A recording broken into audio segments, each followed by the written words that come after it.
നിങ്ങളുടെ പീരിയഡ്സ് കൃത്യമായിട്ട് വരുന്നില്ല, ക്രമമായിട്ട് വരുന്നില്ല, അല്ലെങ്കിൽ റെഗുലർ അല്ല എന്നുണ്ടെങ്കിൽ നിങ്ങൾ ശ്രദ്ധിക്കേണ്ട 5 കാര്യങ്ങൾ ഞാൻ പറഞ്ഞു തരാം. അതിൽ ഒന്നാമത്തേത്, നമ്മൾ ഡെയിലി 7 മുതൽ 9 മണിക്കൂർ വരെ കൃത്യമായിട്ട് ഉറങ്ങാനായിട്ട് ശ്രദ്ധിക്കുക. മറ്റ് ഡിസ്റ്റർബൻസുകളൊന്നുമില്ലാതെ ഒരു ഡീപ്പ് സ്ലീപ്പ് കിട്ടുന്നുണ്ട് എന്ന് ഉറപ്പുവരുത്തുക. 2, റെഗുലർ ആയിട്ട് എക്സസൈസ് ചെയ്യുക. റെഗുലർ ആയിട്ട് എക്സസൈസ് ചെയ്യുമ്പോൾ നമ്മുടെ സ്കിന്ന്, ഹെയർ, ബോഡി, ഹോർമോൺസ് ഇവയെല്ലാം ഹെൽത്തി ആവും എന്നുള്ളത് മനസ്സിൽ വെക്കുക.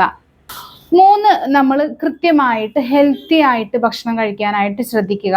അതായത് ഈ ഫാസ്റ്റ് ഫുഡ്, ജങ്ക് ഫുഡ് എന്നിവ കുറക്കുക അല്ല, മാക്സിമം ഒഴിവാക്കിക്കൊണ്ട് തന്നെ നല്ല ഹെൽത്തി ആയിട്ട് ന്യൂട്രീഷ്യസ് ആയിട്ടുള്ള ഭക്ഷണങ്ങൾ കഴിക്കാനായിട്ട് ശ്രദ്ധിക്കുക.